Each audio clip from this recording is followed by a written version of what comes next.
날마다 하나님 말씀 가까이 있는 성도님들에게 하나님의 은혜가 함께하길 원합니다. 하나님께서 오늘 우리에게 주신 말씀은 누가복음 3장 15절에서 17절까지 말씀입니다. 백성들이 바라고 기다림으로 모든 사람들이 요한을 혹 그리스도신가 심중에 생각하니 요한이 모든 사람에게 대답하여 이르되 나는 물로 너희에게 세례를 베풀거니와 나보다 능력이 많으신 이가 오시나니 나는 그의 신발끈을 풀기도 감당하지 못하겠노라. 그는 성령과 불로 너희에게 세례를 베푸실 것이요 손에 키를 들고 자기의 타작마당을 정하게 하사 알곡은 모아 곡간에 들이고 쭉정이는 꺼지지 않는 불에 태우시니라. 아멘. 하나님께서 400년간의 침묵을 깨시고 하나님의 말씀이 세례 요한에게 임했는데 그 장소가 어디입니까? 어제 살핀 대로 빈들이요 유대 광야였습니다. 그것은 하나님 말씀만이 보이고 하나님 말씀만이 들리는, 즉 하나님 말씀에 집중의 의미가 있다라고 말씀드렸죠. 그리고 세례 요한은 그 하나님 말씀에 집중함으로 메뚜기와 석청, 즉 자연식을 그대로 사람의 인공적인 가미가 없는, 사람이 자신의 생각대로 섞지 않는 메뚜기와 석청, 즉 하나님 말씀을 순수히 전하고 말씀을 대했다. 이것이 바로 세례 요한이라는 거예요. 그 세례 요한의 선포, 하나님의 말씀처럼 회개하라, 그리고 세례를 받아라, 그 말씀 앞에 많은 사람들이 그들의 삶의 방향을 하나님께 바꾸고 세례를 받게 되었는데, 오늘 본문 15절에 보니 많은 사람들이 그런 세례 요한을 보며 저 세례 요한이야말로 능력을 행하는 것 보니 혹시 그리스도 아닌가, 사람들은 그렇게 스스로 생각을 했다라는 거예요. 15절입니다. 백성들이 바라고 기다림으로 모든 사람들이 요한을 혹 그리스도신가 심중에 생각하니. 그러자 요한이 이렇게 말합니다. 16절, 요한이 모든 사람에게 대답하여 이르되 나는 물로 너희에게 세례를 베풀거니와 나보다 능력이 많으신 이가 오시나니 나는 그의 신발끈을 풀기도 감당하지 못하겠노라. 그는 성령과 불로 너희에게 세례를 베푸실 것이요 나는 그리스도가 아니다. 나는 다만 물로 세례를 베푸는 자다라고 자신의 정체성, 자신의 역할을 분명히 하고 있는 거예요. 나는 물로 세례를 베푼다. 세례 요한의 세례는 그저 물 세례였다라는 거예요. 그 목적은 무엇입니까? 하나님께 방향을 돌이키는 회개, 이것이 세례 요한의 물 세례의 목적이었습니다. 그래서 어제 살핀 대로 누가복음 3장 3절에서는 요한이 요단강 부근 각처에 와서 죄사함을 받게 하는 회개의 세례를 전파하니, 회개의 세례였다라는 거예요. 그리고 마태복음 3장 11절은 이렇게 말합니다. 나는 너희로 회개하기 위하여 물로 세례를 베푼다. 그러니까 세례 요한의 세례는 물 세례였고 그 물 세례의 목적은 방향을 바꾸는 회개가 목적이었다라는 거예요. 그러한 세례 요한은 그리스도도 아니고 그 세례 요한의 물 세례만으로 구원이 완성되거나 천국이 담보될 수 없다라는 거예요. 그저 물 세례는요, 겉모습은 깨끗해질 수 있어요. 물로 우리 몸을 씻고 그런데 저녁이 되면 또 더러워져 또 샤워를 하지요. 이것이 세례 요한의 물 세례. 그러나 속사람이나 영혼을 본질적으로 바꾸는 또 다른 세례가 있음을 세례 요한은 늘 기억하고 있었다라는 거예요. 세례 요한의 물 세례는 회개함으로 신앙이 시작, 구원의 시작이라고 이해할 수 있는데, 완성은 바로 내 뒤에 오시는 그분을 통해 완성이 된다. 이것이 바로 세례 요한의 고백입니다. 그러면서 16절 하반절은 바로 그분을 이렇게 소개하고 있지요. 요한이 모든 사람에게 대답하여 이르되 나는 물로 너희에게 세례를 베풀거니와 나보다 능력이 많으신 이가 오시나니 나는 그의 신발끈을 풀기도 감당하지 못하겠노라. 그는 성령과 불로 너희에게 세례를 베푸실 것이요.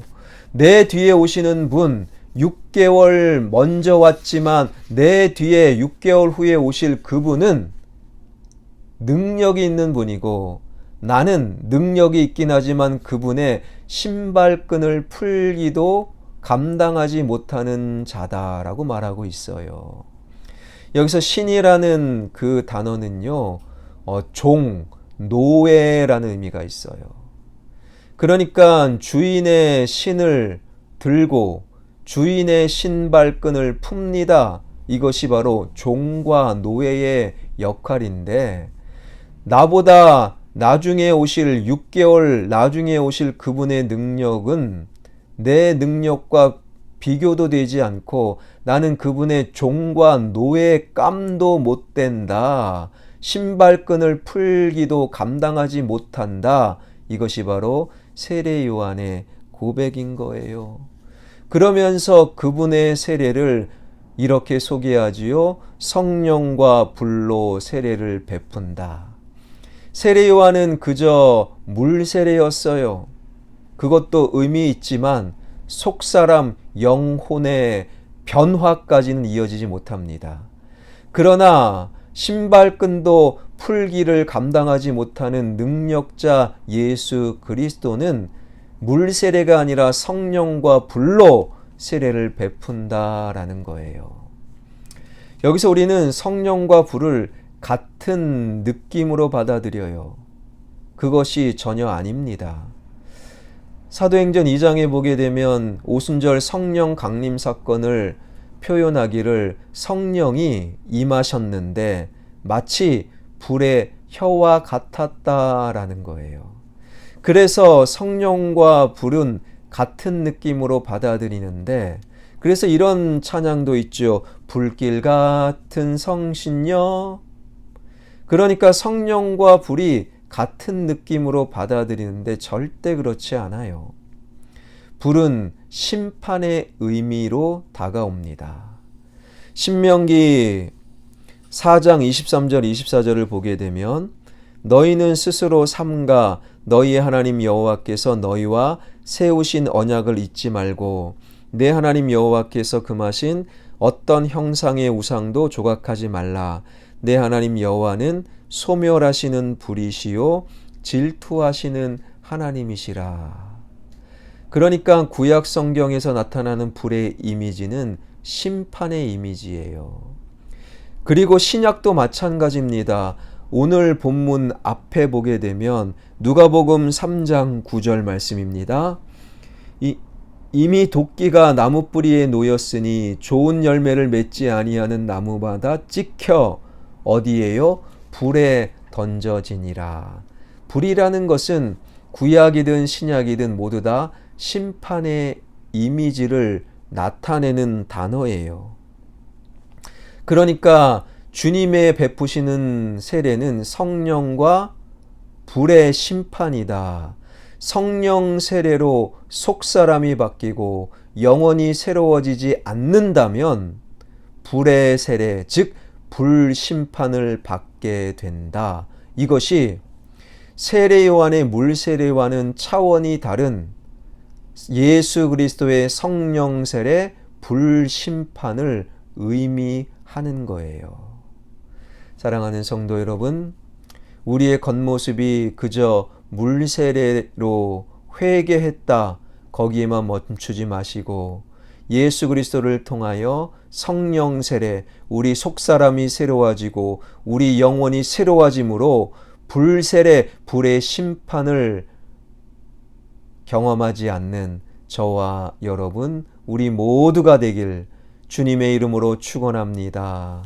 그런데요, 이 말씀을 누구에게 하고 있느냐라는 거예요.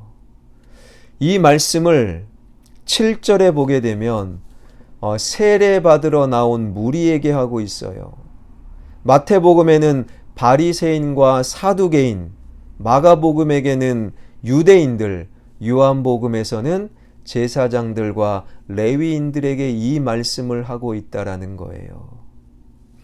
그러니까 세례 요한의 외침을 듣고 여러 사람들이 몰려왔는데 그 사람들 가운데 제사장들 그리고 레위인들, 즉 성전의 사람들이 있었고, 바리새인들, 말씀을 최고로 잘 알고 있는 말씀의 사람들도 있었고, 그리고 제사를 정말로 경건하게 드렸던 사두개인들도, 예배의 사람들도 있었다라는 거예요.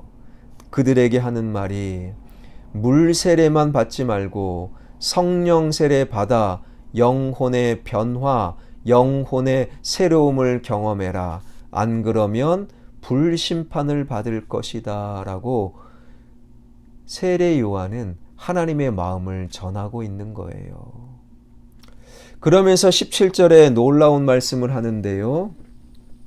손에 키를 들고 자기의 타작마당을 정하게 하사 알곡은 모아 곡간에 들이고 쭉정이는 꺼지지 않는 불에 태우시리라. 그저 물세례 혹은 물세례도 받지 못하면 쭉정이라는 거예요. 그리고 쭉정이는 어떻게 됩니까? 결국에 불에 태워진다. 불심판을 받는다라는 거예요. 그러나 물세례를 거쳐 성령으로 새로워지면 바로 곡간에 알곡이 되고 그들은 모아 곡간, 즉 천국에 들어가게 하겠다. 이것이 바로 세례 요한을 통한 하나님의 말씀, 순수한 하나님의 말씀, 어떠한 사람의 생각도 가미되지 않는 하나님의 말씀이라는 거예요. 사랑하는 성도 여러분, 오늘날 천국을 이야기하고 불심판을 이야기하면요, 좀 고루해 보이고 옛사람 같고 좀 세련되지 못해 보입니다.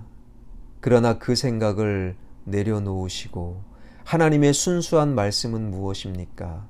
천국과 지옥은 분명히 있어요. 그리고 천국은 알곡의 것이고 지옥의 불은 쭉정이의 것입니다. 어떻게 알곡과 쭉정이가 나뉘느냐? 물세례를 통과하여 성령으로 세례받아 내 영혼이 새로워지는 자, 이것밖에 없다라는 거예요. 이 놀라운 하나님의 말씀 앞에서 순전히 온전한 순수한 이 말씀 앞에서 내 바램, 내 생각, 이 시대의 흐름이 어떤데 나의 생각을 멈추고 하나님 말씀 앞에서 물세례, 성령 세례를 통하여 하나님 나라에 들어가는 하나님의 알곡들, 저와 여러분 우리가 되길 주님의 이름으로 축원합니다. 기도하겠습니다.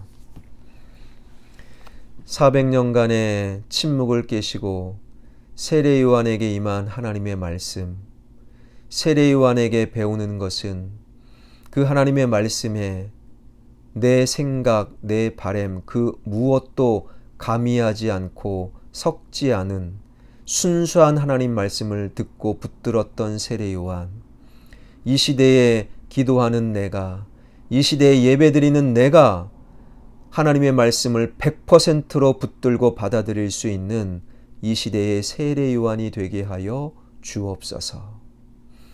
그 말씀은 무엇입니까? 천국과 지옥은 반드시 있고 천국은 알곡의 것이고 지옥의 불은 쭉정이의 것이며 그것을 나누는 것은 당신이 성령 세례 받았습니까? 이 질문일 것입니다. 그저 우리의 몸이 하나님께로 돌이키는 요한의 세례, 물 세례에만 머물러 있지 않게 하여 주시고 요한은 그 능력으로 도저히 신발끈도 끈을 풀 수 없었던 예수 그리스도의 능력, 예수 그리스도의 성령 세례를 통하여 우리 영혼과 우리의 마음이 온전한 새 사람이 되게 하여 주셔서 우리는 성령 세례를 통하여 불심판을 면하는 하나님 나라의 알곡 우리 모두가 되게 하여 주옵소서. 이러한 말씀이 오래된 말씀, 이 과학 문명의 시대에 어울리지 않는 말씀, 그러한 어처구니 없는 나만의 생각, 세상의 소음을 내려놓고 하나님 말씀 앞에 순수하게 이 말씀 붙들고 오늘을 살아가는 하나님 나라의 알곡 되게 하여 주옵소서. 살아계신 하나님, 우리 교회 31년 전에 세워주셨습니다. 하나님의 뜻이 있을 것입니다. 이 교회가 있음으로 말미암아 이 망원동 땅이 마포구가 온전한 하나님의 장소와 마을이 되게 하여 주시고 우리가 있음으로 말미암아 그곳에 주님의 능력, 천국의 기쁨이 가득한 그런 이 땅으로서의 사명을 감당해 나가는 화평교회 되게 하여 주옵소서. 화평교회가 말씀으로 홍황케 하여 주시고 기도함으로 인생의 모든 문제가 풀리는 역사가 기도 가운데 일어나게 하여 주시고 늘 하나님께서 허락하신 나의 자리를 아름답게 지켜나가는 장로님, 권사님, 집사님, 성도들, 화평의 가족들 되게 하여 주옵소서. 살아계신 하나님, 코로나19 주님 손에 맡겨드립니다. 코로나19를 통해 하나님을 알아가게 하여 주시고 코로나19 속에 담겨져 있는 하나님의 눈물과 뜻을 날마다 바로 알아가는 은혜를 우리 모두에게 허락하여 주옵소서. 가로택 정비사업 성전 건축 주님 손에 맡겨드립니다. 추운 날씨 우리 어르신들 화평의 가족들을 지켜주시고 독감 바이러스 코로나 바이러스부터 안전하게 하나님께서 지켜주실 줄 믿사옵고 이 모든 말씀 예수 그리스도의 이름으로 기도하옵나이다. 아멘.